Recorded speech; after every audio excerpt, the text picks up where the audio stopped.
Le 1er décembre arrivait. Léopold traversa la cuisine à toute vitesse sans même regarder où il allait et se cogna dans son grand-père Charles qui arrivait en face. « Oula, où vas-tu mon bonhomme comme ça ?» Léopold se frotta la tête penée. « Pardon grand-père, je ne regardais pas où j'allais. Je voulais monter au grenier. »« Au grenier ? Que vas-tu chercher là-bas ?»« Je cherche les livres de Noël que maman range à la fin de l'hiver. » « Impossible de les trouver.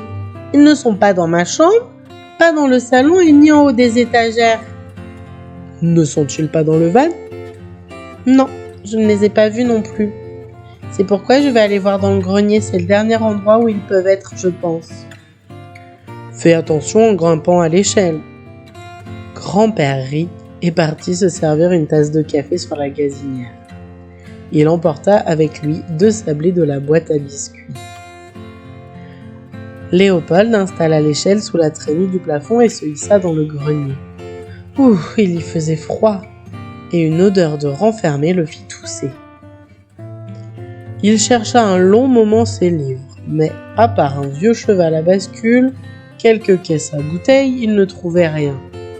En soulevant le dernier carton qu'il lui restait à ouvrir, il tomba nez à nez avec une sorte de maison de poupée. Il ne la voyait pas tellement dans l'obscurité du grenier, alors il décida de la descendre dans la cuisine. Précautionneusement, il descendit l'échelle en tenant d'une main la maison de poupée et de l'autre les barreaux de l'échelle. Heureusement que maman ne le voyait pas, elle n'aurait pas été très contente. Il la posait sur la table quand grand-mère Sarah arriva, un cajou de pommes de terre dans les bras. « Oh, ma maison de lutin !» s'exclama-t-elle joyeusement. « Où l'as-tu trouvée ?»« Une maison de lutin ? Qu'est-ce que tu veux dire ? Je l'ai trouvée au grenier en cherchant mes livres de Noël. »« Oui, c'est une maison de lutin.